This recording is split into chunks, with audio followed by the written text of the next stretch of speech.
의사소통에 대한 신경생물학적 접근. 자연은 냉혹하게 사건에서 사건으로 아마도 원인과 결과에 따라 움직이는 것으로 보인다. 사람들은 이 관계를 검증하려 조심스럽게 움직이며 특히 간접적인 방법을 사용할 때에는 더욱 그렇다. 이런 방식의 정수가 레오나르도 다빈치의 노트에 명쾌하게 적혀 있다. 자연이 원인으로부터 출발하여 경험으로 끝이 난다 하더라도 우리는 반대의 방식으로 접근해야 한다. 다시 말해 경험에서 시작하여 그 도움으로 원인을 찾는 것이다. 경험은 절대 실수를 범하지 않는다. 오직 실수를 저지를 수도 있는 것은 우리의 판단이며 그것은 우리의 실험에서 만들어질 수 없는 결과를 예측한다. 원인이 주어지면 어떤 외적 장애물이 개입하지 않는 한 뒤따르는 것은 필연적으로 그것의 진실한 결과이다.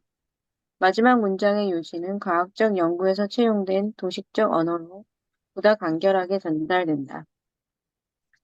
이 도표들은 연구자들이 알려지지 않은 장애물에 초점을 두고 마침내 그것을 무효화시키면서 잘 알려진 그것의 진실된 결과를 회복하기 위해 노력했다는 것을 보여준다. 결과 대신에 결과를 얻기 위해 장애물의 속성을 연구하고 그것을 제거하는 것은 간접적인 연구 방법이다. 자연과학자들에게 결과는 외부 개입이 음, 무제한 상태에서 자극 파동에 여기서는 결과 1과 결과 2를 놓고 있죠. 그래서 결과 아, 1이라고 읽을 수 있을 그렇군요. 것 같아요. 네네, 고맙습니다. 자연과학자들에게 결과 1은 외부 개입이 부재한 상태에서 자극 파동의 방향이고, 결과 2는 외부 세력의 개입으로 인해 생긴 불절을 뜻할 것이다.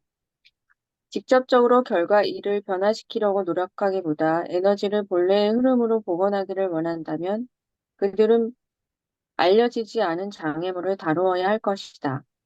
장애물이 무엇인지 그리고 이 경우에는 왜 작동하는지를 발견한 후에 그들은 그것을 제거하려고 시도할 것이다.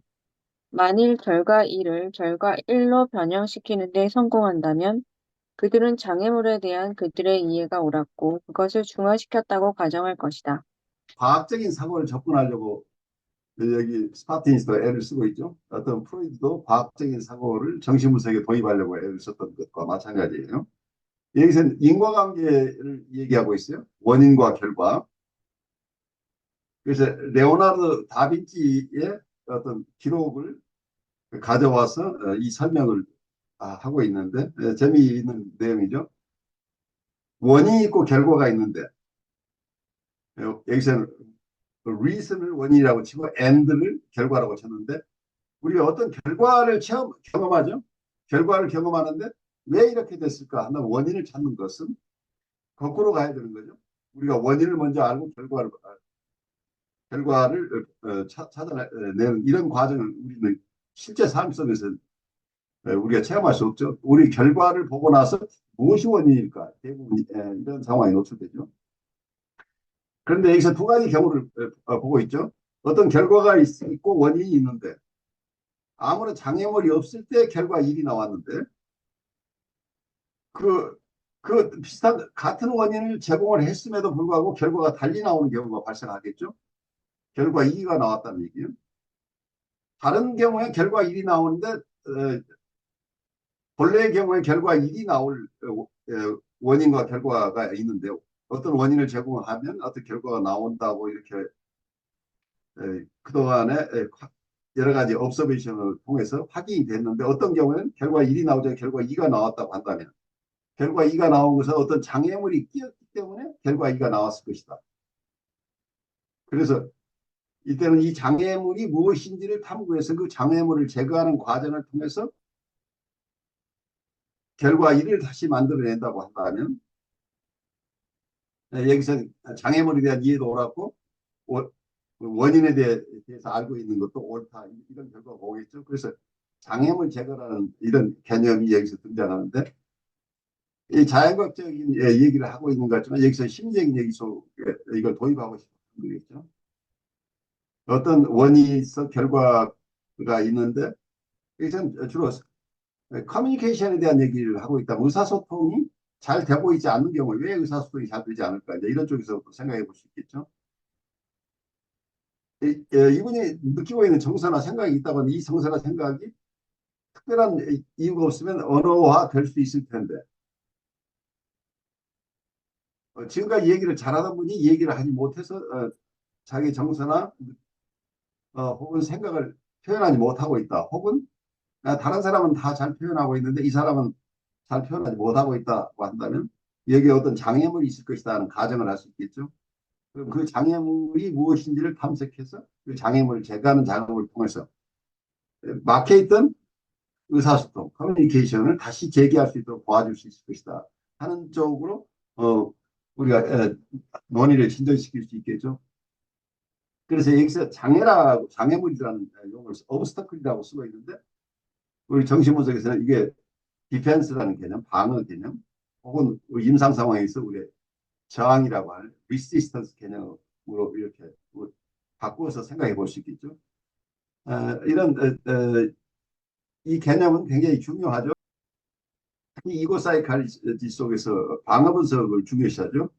디펜스 어널리시스 혹은 리시스턴스 어널리시스 저항 분석이라고 합니다. 자기현상을 통해서 내담자를 돕는 게 정신분석인데 자기현상이 이루어지지 않고 있다고 한다면 거기에 어떤 저항이나 방어가 있을 것이다. 그럼 저항이나 방어를 잘 분석하는 것이 정신분석에 굉장히 중요한 역할을 한다. 이런 이런 얘기를 여러분들이 이고 사이칼리나 일반 정신분석에서 많이 들었을 거예요. 그런 저항이나 방어 분석에 대한 기초 개념으로서 여기서 레오나르도 다빈치가 얘기했던 그런 설명을 여기에 끌어와서 우리에게 스파틴스가 소개하고 있죠. 프로이트는 정신 과정들에 대한 임상 연구에 이 간접적인 방법을 선택했다. 정신병리학 연구에 체계적으로 적용하면서 성격 발달에 대한 일반적인 지식을 습득하였고 건강한 정신기능의 방해물들이 발견되었으며 그것들을 제거하기 위한 심리적 기법들이 발달되었다. 따라서 이 방법을 통해 습득된 지식은 치료적 힘으로 전환된다. 외부 세상의 현상에 대한 과학자의 접근과 마음 안에서 일어나는 사건에 대한 분석가의 접근 사이에 다른 유사점들은 일상적 개념들과 용어에 반영된다. 우리는 대부분의 관찰자들이 지각하는 감각적 자료의 세상을 객관적인 세상이라고 간주한다. 오직 자기 성찰과 언어적 보고를 통해서만 접근 가능한 주관적 자료의 세계는 일반적으로 마음의 세계라고 부릅니다. 이 두 가지, 이 두 세계 안에서의 현상은 마음에 의해 관찰되고 기억되며 필연적으로 그들의 자료는 비슷한 방식으로 조직화된다. 이는 마음의 방식이다. 일례로 자연과학자들은 자극 파동을 에너지의 파동이라 부르며 그것들이 물리적 영역에서 부딪히는 장애물을 저항이라 명명한다. 분석가는 심리적 충동들과 그것들을 행동과 언어로 방출하는 데 대한 저항에 대해 이야기한다. 과학적으로 훈련받은 사람은 물리적 그리고 정신적 자료들의 동일한 구조를 적용하려는 경향이 있으며 이런 다수의 유사점의 원인일 수 있다. 두 영역에서 비슷한 힘들이 작동하고 있으며 상이한 조직, 요소 또는 이러한 세력들의 표현이 각 집단의 연구자들에 의해 관찰된다는 생각을 지지한다. 현상에 대해 완전히 이해하기 위해서는 상이한 기능의 측면에 대한 관찰 연구와 이론을 통합해야 한다. 그럼에도 불구하고 임상적 연구에서 완전한 이해가 항상 요구되는 것은 아니다. 종종 순수한 심리적인 설명만으로도 심리치료사들은 경미한 질병들을 만족스럽게 다룰 수 있다. 비록 프로이트가 반복적으로 신경증에 생리학적 요소가 관여된다는 가능성을 자주 제기했지만 그는 다음과 같이 설명했다. 만일 질병의 역사적 촉발 원인들과 우발적 부수 요소들이 다루어질 수 있다면 분석적 경험을 통해 광범위하게 질병에게 영향을 행사할 수 있으므로 우리의 임상에서 체질적 요소들을 무시할 수 있다. 체질적 요소는 정신분열증에서 보다 더 중요한 것 같다. 환자가 더 원시적인 수준에서 기능할수록 환자에게 하는 분석가의 의사소통이 갖는 속성과 기능을 이해할 필요가 크다. 의사소통이 중추신경계의 기능이라는 것은 입증되었다. 생리학적 가정의 용어로는 세포 대 세포의 의사소통이며 의사소통은 화학작용에 영향을 미치고 화학작용은 의사소통에 영향을 미친다.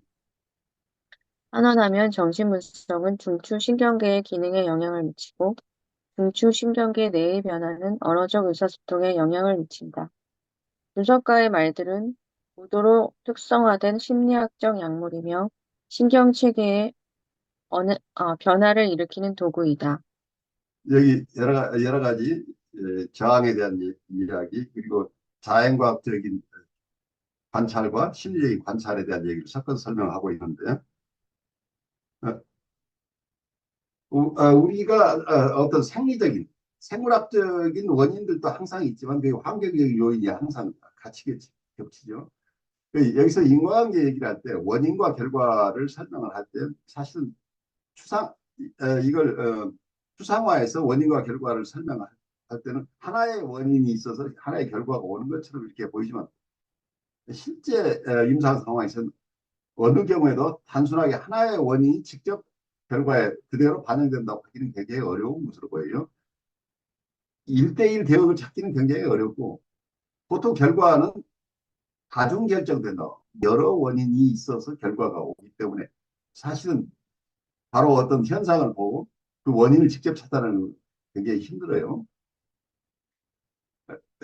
그렇긴 하지만 오랜 인내를 가지고 주된 원인이 무엇인가를 찾아내는 것은 우리가 할 수 있겠죠. 그래서 체질적인 요인도 있긴 하지만 환경에서 오는 요인이 강하기 때문에 주로 우리가 환경에 대한 부분을 자, 계속해서 살펴보는데 두 가지로 저는 이해를 해요. 체질적인 부분은 타고난 부분, 유전적이거나 체질적인 부분은 우리가 그 원인을 안다고 해서 거기에 영향을 미칠 수가 없다. 우리가 이해를 해야 돼요. 그래서 우리가 하는 작업은 한계가 있다는 것을 우선 이해를 해야 돼요. 이분들이 타고난 체질적인 부분으로서 우리가 도울 수 없는 부분이 있다는 걸 전제로 할 때 우리는 환경적인 요인이 갖는 중요성을 이해할 수 있겠죠. 그 환경적인 요인은 과거의 환경과 다른 환경을 우리가 제공할 수 있는 가능성이 있기 때문에 이것을 통해서 장애물을 제거하는 작업을 할 수 있게 되겠죠. 그런 점에서 이런 그 원인을 파악하고 장애를 제거하는 혹은 방어를 내려놓고 저항을 해소하는 방법을 연구하는데 굉장히 중요한데 이러한 개인의 방법 중에 언어적 의사소통이 있어요. 이분이 어떤 저항이나 방어를 하고 있는 게 심한 경우에 이분을 도와주는 방법이 의사소통이라고 하는 거죠. 대부분 우리가 가지고 있는 치료의 가장 큰 무기는 의사소통이죠. 근데 커뮤니케이션인데 이 커뮤니케이션이 결국 분석가의 말인데 분석가의 말은 고도로 특성화된 심리학적 약물이다 하는 거죠. 어, 그래서 이걸 여러분이 한 말, 그러니까 분석가 혹은 상담자가 제공하는 이 언어들, 말은 psychological medicine이라고, 심리학적 약물이라고. 여러분이 약을 투여하는데, 이거 심리학적 약물을 투입하는데, 심리학적 약물 자체가 여러분의 말이라는 얘기예요. 심리학적 약물이란 psychological medicine이라는 개념을 여러분들이 이해할 필요가 있고, 이것은 스파틴스 이렇게 표현하고 있어요. Tools for producing changes in the nervous system. 이게 신경 체계의 변화를 초래하는 도구라는 얘기예요. 그러니까 자연과학적으로 메디컬 닥터들이나 사이카이트리스트들, 정신과 의사들은 실제 화학적인 약물을 투여를 하죠. 그 화학적인 약물을 투여함으로써 신경 체계의 변화를 유도하는 거죠. 근데 신경 체계의 변화를 유도하는데 이러한 약물을 통해서 이게 가능한 것은 맞아요. 맞는데 우리가 한 상담자가 내담자에게 주는 이 언어들이 이와 똑같은 효과를 가질 수 있거나 신경체계의 변화를 가져올 수 있다고 하는 것은 거의 입증된 것으로 보여요. 그러니까 언어적 치료에 의해서 회로의 변화가 신경체계의 변화가 생긴다.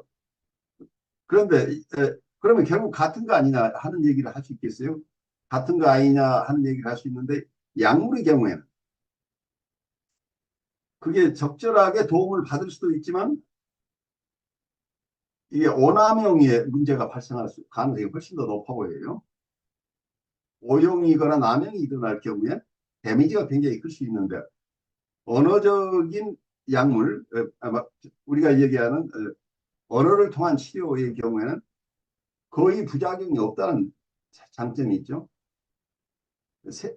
그래서 어쩌면 내담자의 상태를 정확하게 보아가면서 세밀하게 관찰하면서 내담자를 돕는 이런 인내로운 절차를 가기 때문에 언어적인 치료를 통해서 데미지가 가는 예는 뭐 없다고 얘기를 할 수는 없지만 거의 없다고 우리가 볼 수 있을 텐데 약물 투여의 경우에는 그 부분이 언어를 통한 치료보다도 훨씬 더 심각한 우려를 가져올 수 있다는 생각을 하는데 여기에 대해서는 학자들의 견해가 다를 수 있겠죠. 정신과 의사들의 입장에서도 정신과 쪽에서도 고도로 훈련된 정신과 의사들이 하는 작업들은 굉장히 안전을 고려해서 하고 있기 때문에 그분들도 큰 기여를 하고 계시는데 제가 이해하는 바로는 그분들이 큰 도움을 주지만 그러니까 어떤 큰 어려움들, 큰 사고가 나지 않도록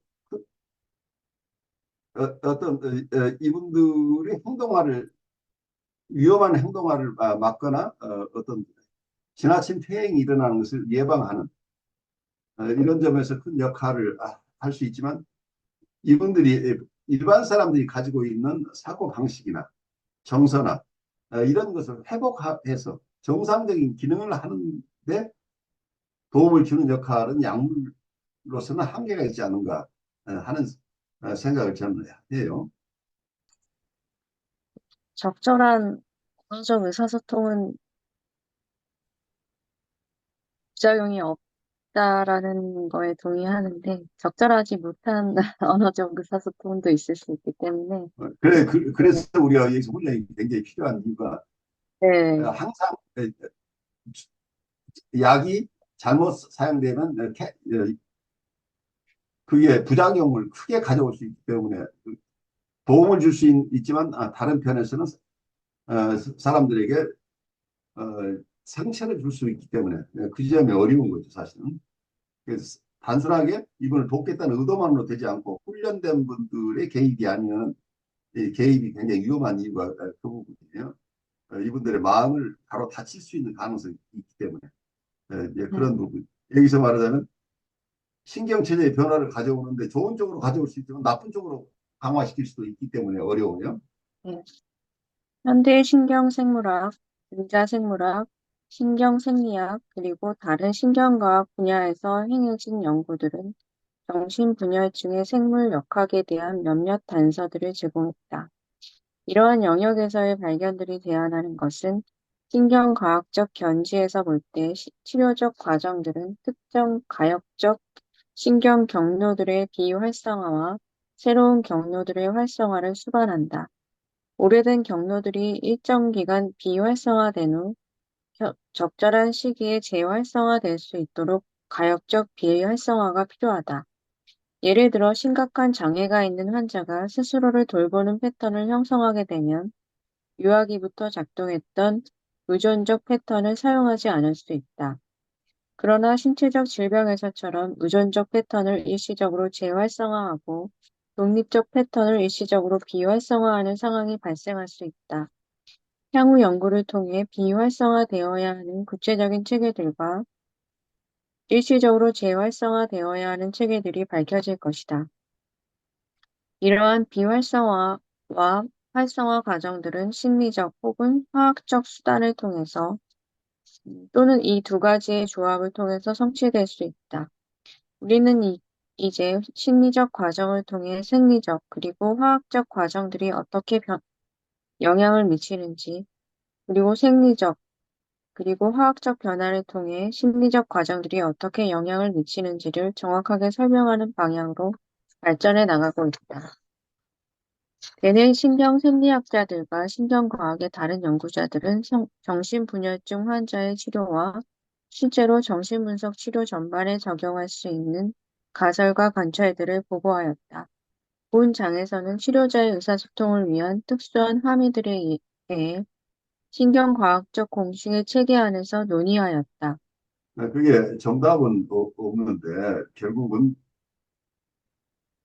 인간을 이해하는 방법이 여러 측면이 있는데 우리가 내가 누구냐, 사람이 무엇이냐에 대한 관점하고 관련되는 거죠. 우리는 바디만 있는 게 아니고 우리가 나라고 생각하는 보통 우리가 일반적으로 사람이 생각하는 생각하고 느끼고 행동하고 판단하고 하는 여러 기능을 가진 사람인데 이건 신체가 다 하는 게 아니죠. 우리 마음이 하는 건데 그 마음의 움직임도 또 이 몸을 떠나서 있는 게 아니니까 바디를 돌보는 분들과 마음을 돌보는 분들 사이에 접근하는 통로가 다를 뿐이지 결국 만나는 지금 뭐냐면 이 사람 한 사람을 만나는데 이 한 사람은 바디이기도 하고 마음이기도 하죠. 그래서 어, 우리 마음이라는 말이 굉장히 다양하게 쓰이는데 사실은 나라는 말이 내가 내 마음이 나라고 얘기를 하고 여러 가지가 있는데 여기도 가장 좀 섬세하게 불교의 유식학파 분들은 우리의 마음 속에 바디를 중심으로 하죠. 요즘 의사들이 보고 있는 마음을 육단심이라고 불러요. 그러니까 고기 육자, 단체 할 때 단자, 그 마음. 이 고기 덩어리 마음이라는 얘기예요. 그리고 이 바디 이게 프로이드가 봤던 제가 보기로는 바디이고라고 프로이드가 봤던 우리가 처음 태어나자마자 아이는 바디이고만 가지고 있다고 하는 게 말하면 육단심이죠. 우리 온몸이 나라고 느끼는 거죠. 그래서 실제 어른이 돼서 우리 마음이 어디에서 찔리면 아프니까 이 아픈 곳이 나라 내 지금 내 팔이 찔렸다고 얘기가 내가 찔렸다고 얘기를 하는 거라도 같은 얘기죠. 내 팔이 나인 것처럼 이렇게 느끼는 거예요. 그래서 나라고 하는 개념이 이렇게 바디를 중심으로 나라고 하는 개념도 있지만 근데 우리 마음은 여러 가지로 참 마음을 사람들이 분류를 하는데 저는 잠깐 설명드리겠습니다. 보통 우리 마음은 불가에서 봤던 것은 열려심이라고 얘기를 하는 마음은 어떤 마음이냐면 대상을 보면 계속 쫓아가는 마음. 그리고 대상이 없으면 생각이 없는데 대상을 보면 대상에 대해서 끌려가는 마음을 열려심이라고 얘기를 하는데 또 하나는 집기심이라는 말을 써요. 근데 우리가 경험한 것을 다 모아둔 마음에 하나의 장소가 있는 것처럼 이렇게 여러 가지 것이 모여 있다가 어느 상황에서 그 모여 있던 것이 다시 튀어나오는 것. 말하자면 우리의 저장식이라고 얘기를 하고도 이가 불가에서 아뢰야식이라고 얘기를 하는데 이게 팔식이라고 그래요. 그러니까 우리 오관으로 보는 것을 육식이 육식까지를 우리가 보통 의식의 세계라고 하는데 칠식이라는 거, 말라식이라는 용어를 써서 칠식은 그 유식학에서는 마치 프로이드의 전의식과 비슷한 개념을 가지고 있어요. 경우에 따라서는 몽식이라고 해서 꿈꾸는 의식을 칠식의 얘기 중에 하나로 보기도 하고 육식 중에 하나로 보기도 해요. 그래서 마음을 어쩌면 의식 덩어리와 전의식 그리고 무의식 덩어리 이렇게 볼 수 있는데 매우 유사해요. 프로이드의 개념과 매우 유사한데 조금 더 섬세하게 우리의 감각기관에서 느껴지는 것까지를 우리의 의식의 일부로 보고 있는 것들이에요. 그러니까 우리가 생각하는 것뿐만이 아니라 우리의 눈으로 보고 귀로 듣고 그리고 어떤 코로 냄새 맡고 혀로 맛보고 그리고 몸으로 체감하는 것 그리고 우리가 생각하는 것 이거 모든 이걸 색수상행식 의 해가지고 이걸 육식이라고 그래요. 그리고 의식은 굉장히 다양하게 우리가 분류하고 있죠. 근데 이런 상황이니까 감각기관에서 느껴지는 이 모든 것까지는 의식의 일부를 포함하고 우리가 보통 생각하고 있는 의식적 활동을 제 육식이라고 불러서 이거 전체를 의식의 세계, 우리가 프로이디안 개념으로는 의식의 세계인데 이 불교 의식학에서는 제7식이라는 것을 상정하고 그리고 7식과 8식을 두어서 마치 전의식이나 무의식까지 이미 포괄하고 있는 이런 개념으로 쓰고 있는데 이거 자체를 우리가 중생심이라고 그래요. 보통 우리 일반인들이 느끼고 있는 나라고 하는 생각들이. 근데 이거 전체가 불가에서는 뭐라고 얘기를 하는 이 전체 상에 상에 의해서 우리가 나라고 생각하는 이거 자체가 원래는 실체가 있는 게 아니다. 그래서 무상이라는 개념을 써요. 본래 고정된 실체로서의 자아가 없다는 얘기예요. 우리가 여러 가지로 나라고 느끼는 것이 내가 태어날 때부터 처음부터 고정된 어떤 실체가 있어서 그것이 그대로 이어지는 게 된다라고 우리 고정된 실체로서의 내가 있어서 이게 이어진다는 이런 생각이 보통 중생들의 생각 깨이지 못한 생각이라고 보는 거죠. 그래서 그 밑바닥에 있는 건 사실은 이렇게 여러 가지 감각하고 한다라고 생각하고 하는 이런 의식의 세계 밑바닥에 있는 것은 깊이 보면 견실심이라는 마음이 있다는 견실심이라는 마음은 아까 얘기한 열려심이나 집기심이나 육단심 이런 마음 그 밑바닥에 있는 근본적인 우리의 마음이다. 견실심이라는 게 있는 이 견실심은 태어나지도 않고 죽지도 않는 우리가 이 태어나기 전부터 가지고 있는 마음이고 보통 우리가 죽었다고 생각하는 이런 죽고 나서도 이어지는 이런 그러니까 불생불멸의 마음이 있다 하는 개념을 가지고 있어요. 국가에서는 그 마음이 견실심이다 이제 이렇게 얘기를 하고 있는데 프로이드 심리학에서 다루는 것은 이런 견실심이라는 이런 개념까지는 가지를 않고 우리가 보통 얘기하는 중생심이라고 불가의 세계는 중생심 그러니까 우리 나라는 상을 중심으로 내가 나라고 생각하는 그 상을 중심으로 한 나를 중심으로 공부를 하고 있는 게 프로이드 심리학이다.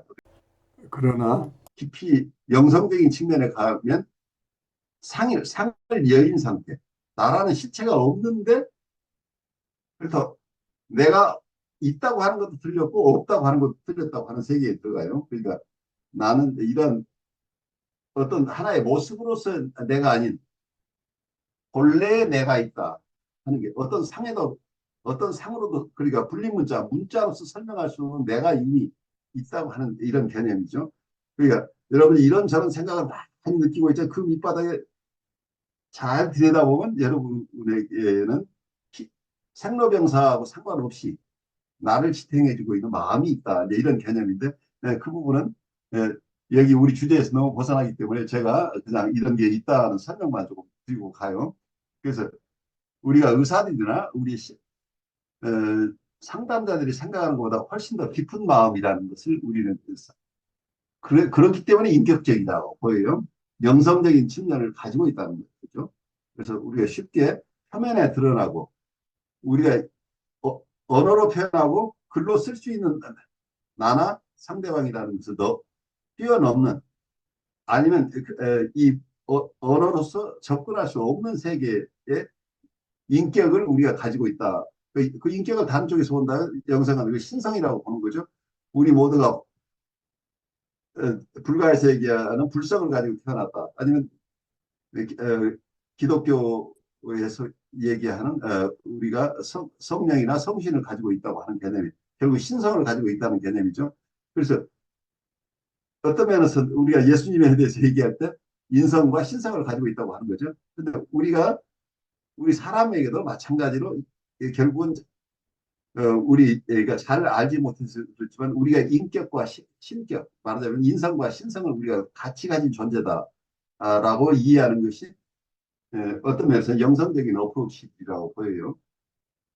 그런데 여기서 프로이드나 스파트니스가 하는 것은 여기 인성의 부분 나라고 생각하는 우리의 상을 중심으로 지금 얘기를 하는 거죠.